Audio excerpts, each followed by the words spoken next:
Hello everybody, welcome once again to your own channel Krishna Singh Dev. I am your teacher Krishna. Students, हम यहाँ मिल रहे हैं आज class 12 के students के लिए एंड जो हमारा चैप्टर चल रहा है final accounts of companies as per schedule 3, उसके 2 क्वेश्चन और आज हम करने वाले हैं। स्टूडेंट्स, एक और बात बोल दूं, वीडियो में लास्ट तक बने रहिए क्योंकि आज मैं अनाउंसमेंट करने वाली हूँ कि इस चैप्टर के बाद कौन सा दूसरा चैप्टर हम स्टार्ट करने वाले हैं। Yes, today is going to be the last video of this chapter. हमने सारे के सारे कॉन्सेप्ट कर लिए हैं, हमने कुछ क्वेश्चंस भी करके देख लिए, आज और क्वेश्चंस करेंगे एंड मुझे लगता है अभी के लिए इतना ही काफ़ी है क्योंकि अभी आपको इश्यू ऑफ शेयर्स का चैप्टर पढ़ना बाकी है एंड बहुत सारे ऐसे चैप्टर्स हैं जिनको पढ़ने के बाद आपको फाइनल अकाउंट से क्वेश्चंस को करने के लिए ज़्यादा अच्छी पिच मिलेगी and you will be more prepared for this. So उसके बाद हम बाद में रैंडमली कुछ और क्वेश्चंस पिक करेंगे, लेकिन फॉर्मली मैं अभी के लिए इस चैप्टर को यहीं पर क्लोज कर रही हूँ। सो वीडियो में लास्ट तक बने रहो and yes, before you watch ahead please subscribe to the channel. चलिए let's get started.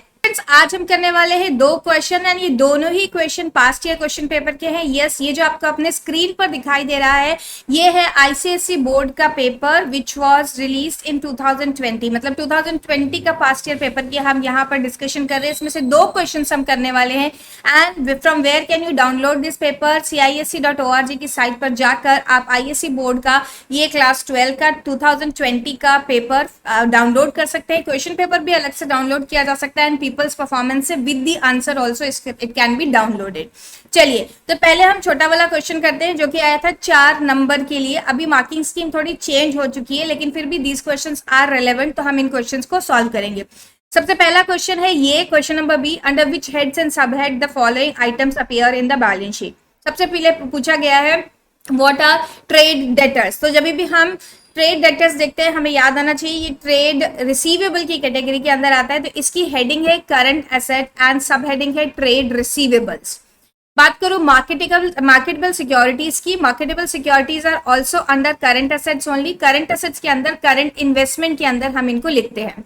Finish good again current assets के अंदर इन्वेंट्री के अंदर इनको डाला जाता है, उसमें आता है finish good, work in progress and raw material as well. Patents आता है नॉन करंट एसेट्स में। नॉन करंट एसेट्स के अंदर जो हमारी हेडिंग है PPE एंड इंटेंजिबल एसेट, उसके अंदर इसे डाला जाता है। चलिए देखिए क्वेश्चन का सोल्यूशन भी हम देख लेते हैं जो बोर्ड ने दिया हुआ। एक छोटा सा चेंज रहेगा यहाँ पे क्योंकि ये 2020 का पेपर है, तो वहां पर ये जो आपकी एसेट होती थी फिक्स एसेट्स कहा जाता था इनको, instead of calling them PPE and intangible asset. कहाँ गया है इस क्वेश्चन का आंसर? ओ नहीं, मैं बहुत ज्यादा नीचे आ गई हूँ, मुझे ऊपर ही जाके इसका आंसर देखना चाहिए था। Yes, here. सो देखिए ट्रेड डेटर्स के सामने लिखा है current assets, trade receivable, marketable security, current assets, current investment, finish good, current assets, inventory. लेकिन यहाँ पर पेटेंट्स में नॉन करंट एसेट्स के बाद फिक्स एसेट्स लिखा हुआ इंटेंजिबल। ये फिक्स एसेट ना होकर अब इसकी जो हेडिंग है एज पर AS 10 चेंज हो चुकी है, property plant and equipment and intangible asset. तो ये हेडिंग आपको यहाँ से लिखनी है। तो इनकेस अगर आप इसे साइट की वेबसाइट से देख रहे हैं, मतलब बोर्ड की साइट से देख रहे हैं और डाउनलोड कर लिया है, तो आप ये वाली हेडिंग मत लिख दीजिएगा क्योंकि यहाँ पर चेंज हो चुका है। अब हम एक और क्वेश्चन देख रहे हैं स्टूडेंट्स आज की क्लास में, जहां पर काफी बड़ा सा क्वेश्चन आया था and it was a good question, it's a good practice. ये देखिए इसके ऊपर वाला ही क्वेश्चन था, ये टोटल मिलाकर 12 नंबर का क्वेश्चन आया था उस समय। अभी 12 नंबर की वेटेज तो नहीं रह गई इस चैप्टर की, but still this question is important for you. चलें देखिए क्वेश्चन को हम पहले रीड कर लेते हैं अच्छे से। Xylo Limited was formed on 1st April 2017 with an authorized capital of ₹12 lakh divided into equity shares of ₹10 each। तो आपको पता है इसको हम लोग लिखेंगे नोट्स टू अकाउंट्स में। नोट्स टू अकाउंट्स में डिस्क्लोजर के लिए हमें लिखना होता है व्हाट इज ऑथराइज कैपिटल। सो 12 लाख को डिवाइड कर लेंगे बाय 10, सो 1,20,000 शेयर्स आ जाएंगे एंड उसे हम लिख देंगे 1,20,000 शेयर्स ऑफ ₹10 ईच, और फिर हम बाहर अमाउंट लिख देंगे। It issued prospectus inviting application for 30,000 share. So ये क्या है? It is issued capital. Company ने कैपिटल इशू करी है 30,000 शेयर्स के लिए। The issue was fully subscribed and amount due was received on share received by the company. तो ये सारा का सारा इसके लिए पैसा भी आ गया है और ये पेमेंट भी मिल गया है कंपनी को।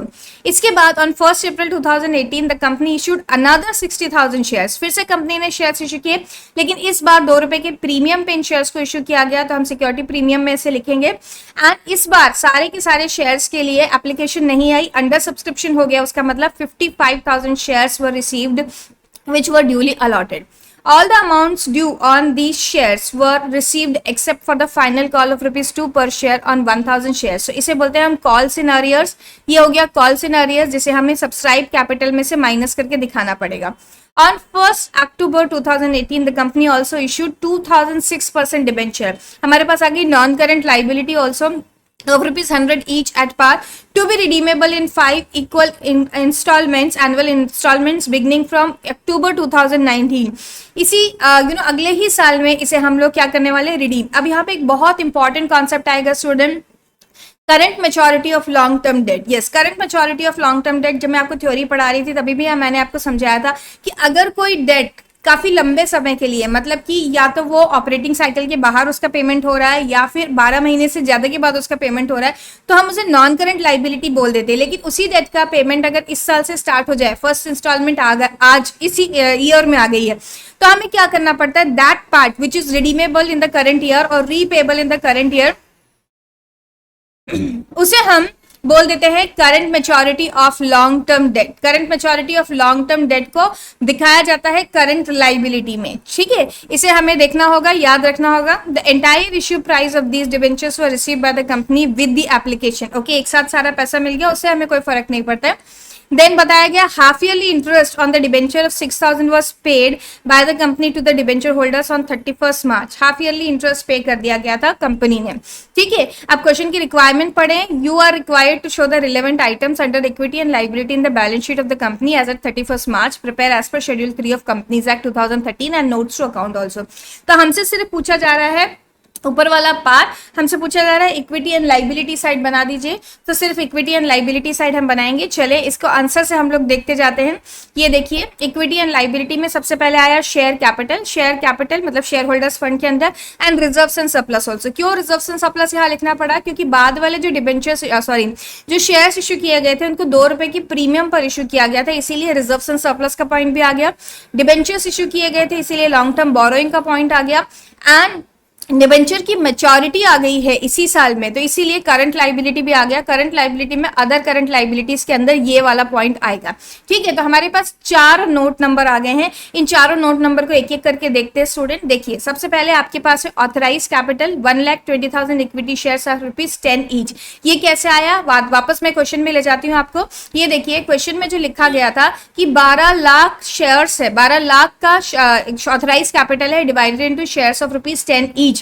तो हमने क्या किया, हमने उस 12 लाख को डिवाइड कर लिया 10 से, एंड इस तरह से हमारे पास नंबर ऑफ शेयर्स आ गए 1,20,000 इक्विटी शेयर. उसके बाद हमने इशूड कैपिटल में 90,000 लिखा है. अब यहाँ पे कंफ्यूज मत होइएगा, आपके पास 2 बार कैपिटल इश्यू हुई है. एक 30,000 शेयर्स इश्यू हुआ है जिसके लिए पूरे की पूरी एप्लीकेशन आ गई थी एंड सारी एप्लीकेशन मनी रिसीव भी हो गई थी. दूसरी बार कंपनी ने 60,000 शेयर्स इश्यू किए थे जिसके लिए सिर्फ 55,000 शेयर्स की एप्लीकेशन आई और उसमें से भी एक डिफॉल्ट ही निकल गया था 1000 शेयर का होल्डर. चले क्वेश्चन को एक बार फिर से रेफर कर लें.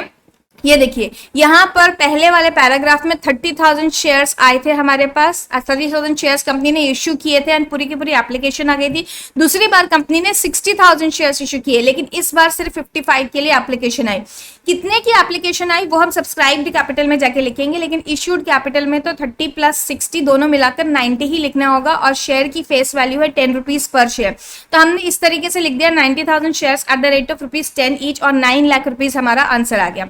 अब हमें सब्सक्राइब कैपिटल लिखनी है. सब्सक्राइब कैपिटल के अब 2 पार्ट होंगे क्योंकि एक डिफॉल्ट ही निकल चुका है, इसीलिए हमें subscribed and fully paid capital लेनी होगी. Subscribed and fully paid capital के आएंगे 84,000 शेयर्स. क्यों 84,000 शेयर्स, देखिए 30,000 शेयर्स के लिए आपने एप्लीकेशन बुलाई थी, एप्लीकेशन आ गई, पूरा पेमेंट हो गया. फिर उसके बाद आपने 60,000 शेयर्स के लिए एप्लीकेशन बुलाई, लेकिन 60,000 में सिर्फ 55,000 के लिए एप्लीकेशन आई, तो ये हो गया मिलाकर 85,000. लेकिन इन 80,000 शेयर्स में से एक जो शेयर होल्डर था जिसके पास 1,000 शेयर्स थे उसने कर दिया डिफॉल्ट, तो हम उसको उठाकर अलग लिख देंगे और 84,000 को अलग लिख लेंगे because these are the people who have paid full ₹10. तो यहाँ ये वाला अमाउंट लिखा है 84,000. ये कैसे आया आपको यहाँ से समझ में आ गया होगा. 84,000 इक्विटी शेयर्स ऑफ ₹10 ईच, हमने 8,40,000 बाहर लिख दिया. अब हम टैकल करेंगे विद दिस 1000 शेयर का शेयर होल्डर जिन्होंने कुछ डिफॉल्ट किया था। तो देखिए 1000 इक्विटी शेयर एट ₹10 ईच, पहले हमने 10,000 रुपए बाहर लिख लिया। इन्होंने क्या पे नहीं किया था, एक बार जाके क्वेश्चन से फिर से रेफर करते हैं। इन्होंने लास्ट कॉल पे नहीं करी थी, लास्ट कॉल का अमाउंट भी हम यहाँ पर देख लेते हैं कितना है। ये देखिए क्या लिखा हुआ है, all the amount due on these shares were received accept the final call of ₹2 पर शेयर ऑन 1000 शेयर्स। तो एक शेयर होल्डर जिसके पास 1000 शेयर थे उसने ₹2 पर शेयर की फाइनल कॉल नहीं दी।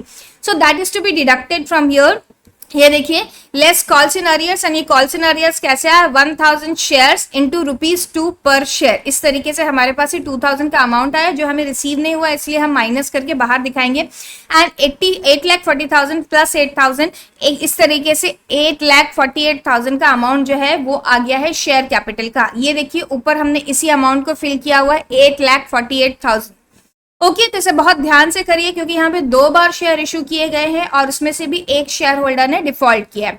अब हम आते हैं रिजर्व्स एंड सरप्लस पे। रिजर्व्स एंड सरप्लस की बात करें तो रिजर्व्स एंड सरप्लस हमारे पास सिर्फ दूसरी बारी के शेयर्स का था जो हमने शेयर्स इशू किए थे 60,000 एंड जिसके लिए हमारे पास एप्लीकेशन आई थी 55,000 की। तो 55,000 शेयर्स मल्टीप्लाइड बाय हमें करना है ₹2 पर शेयर। तो इस तरीके से आएगा एंड ये security premium reserve of security premium हो चुका है, तो इसे हम सिक्योरिटी प्रीमियम अकेला लिख देंगे। 55,000 मल्टीप्लाइड बाय 2 इस तरह से आया 1,10,000। लेकिन हम इसमें से माइनस क्या कर रहे हैं, हम माइनस कर रहे हैं इंटरेस्ट ऑन डिबेंचर। ये इंटरेस्ट ऑन डिबेंचर एक्चुअली हम यहाँ से माइनस करने नहीं कर रहे हैं। इंटरेस्ट ऑन डिबेंचर जो पे किया जाता है it is a charge against profit, इसे हम statement of profit and loss से माइनस कर रहे होते हैं। बट दोनों statement of profit and loss का balance and security premium reserve एक ही हेडिंग के अंदर आते हैं which is reserves and surplus. तो ये जो हमारे पास रिजर्व्स एंड सरप्लस है उसमें हम balance of statement of profit and loss, हमें तो पता ही नहीं है कि statement of profit and loss में क्या ओपनिंग बैलेंस है क्या, तो हम सिर्फ माइनस का अमाउंट डाल देंगे 6,000 रुपीज। आप यहां से ही कंफ्यूज ना हो, ये देखिए कि ये 1,10,000 में से ये 6,000 रुपीज माइनस किया गया, उसमें से माइनस नहीं किया गया, ये अलग से एक माइनस की हेड लिखी हुई है क्योंकि ये दोनों एक ही सब हेड के अंदर आते हैं, इसीलिए अल्टीमेट आंसर आ गया 1,04,000। अगर किसी बच्चे को डाउट आ रहा है कि मैम 55,000 शेयर होल्डर ने ₹2 नहीं दिए थे, एक शेयर होल्डर डिफॉल्ट ही निकल गया था, तो यहाँ पर आपको 54,000 मल्टीप्लाइड बाय 2 करना चाहिए। तो मैं आपको याद दिला दूं बच्चों, क्वेश्चन में जाके आप दोबारा पढ़िए, उस शेयर होल्डर ने जिसने डिफॉल्ट किया था, जिसकी हमने कॉल्स एंड अरियर्स थी काटी थी, उसने सिर्फ फाइनल कॉल के ₹2 नहीं दिए थे। एंड नॉर्मली अलॉटमेंट के समय हम शेयर होल्डर्स से प्रीमियम का अमाउंट ले लेते हैं, इसीलिए मैंने उस शेयर होल्डर को यहां से डिडक्ट नहीं किया है। ऑल 55,000 शेयर्स लिए हैं मल्टीप्लाइड बाय 2। मैम आपने 90 क्यों नहीं लिए, 90 इसलिए नहीं लिए या 85 इसलिए नहीं लिए क्योंकि फर्स्ट 30,000 शेयर्स के ऊपर प्रीमियम नहीं ली गई थी।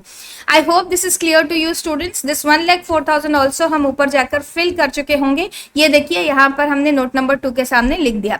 अब हम बात करेंगे long term borrowing, very important point of this particular question. ये देखिए लॉन्ग टर्म बोरिंग की बात करें तो यहाँ पर सिर्फ 1606% debenture at the rate of 100 each लिखा हुआ है विच इज 1,60,000। तो मैम आपने ये वाला अमाउंट क्यों लिख दिया, यहाँ पर ये अमाउंट नहीं लिखा हुआ था। अगर हम ऊपर जाएंगे तो हमारे पास डिबेंचर्स थे 2,000 डिबेंचर थे, ₹100 का एक था। लेकिन याद रखिए डिबेंचर्स कब इश्यू हुए, 1 अक्टूबर को, and they are redeemable in 5 equal instalment. मतलब कि अगर मैं 2,000 को डिवाइड करूं 5 से तो 400 डिबेंचर एक साल में रिडीम होते जाएंगे। एंड ये रिडम्पशन कब से स्टार्ट हो रहा है, just from the next accounting year. तो इसे हम नहीं बोल सकते हैं कि ये हमारी लॉन्ग टर्म लाइबिलिटी है, नॉन करंट लाइबिलिटी, इसे हमें current maturity of long term liability consider करना पड़ेगा। इसीलिए यहाँ पर जो अमाउंट लिखा हुआ है वो 1,600 लिखा हुआ है। 1,600 मल्टीप्लाइड बाय 100, 6% डिबेंचर, ये डिबेंचर का नाम होता है। और इसमें से 400 कहाँ गए, इसमें से 400 चला गया अदर करंट लाइबिलिटी में। You can see over here current liability, current maturity of long term date 400, 6% debenture of 100 each यहाँ पर लिख दिया गया। तो इसको स्टार मार्क लगा के रख दीजिए स्टूडेंट्स, ये इंपॉर्टेंट पॉइंट है, इसे आपको बहुत ध्यान से करना है। अगर आप यहाँ पूरा अमाउंट लिख देते 2 लाख रुपीज का तो आपका आंसर गलत हो गया होता, इसीलिए आपको बहुत ध्यान से इस क्वेश्चन को करना है। एंड 40,000 रुपीज यहाँ आना चाहिए जो कि ऊपर अदर करंट लाइबिलिटी में दिखाया गया है। सो दैट्स इट स्टूडेंट्स, अच्छा क्वेश्चन था, बहुत अच्छा क्वेश्चन था। इस तरीके के क्वेश्चन आप एक्सपेक्ट कर सकते हैं कि बोर्ड में आएंगे, क्योंकि आपको बहुत इजी लेवल के क्वेश्चन आए ऐसी कोई पॉसिबिलिटी नहीं है।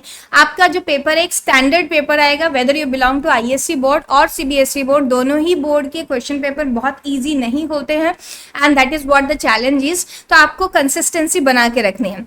अब मैं आ जाऊं लास्ट पॉइंट पे। मैंने कहा था वीडियो में लास्ट तक बने रहना, क्योंकि लास्ट में मैं रिवील करने वाली हूँ कि हम लोग अब नेक्स्ट टॉपिक कौन सा स्टार्ट करने वाले।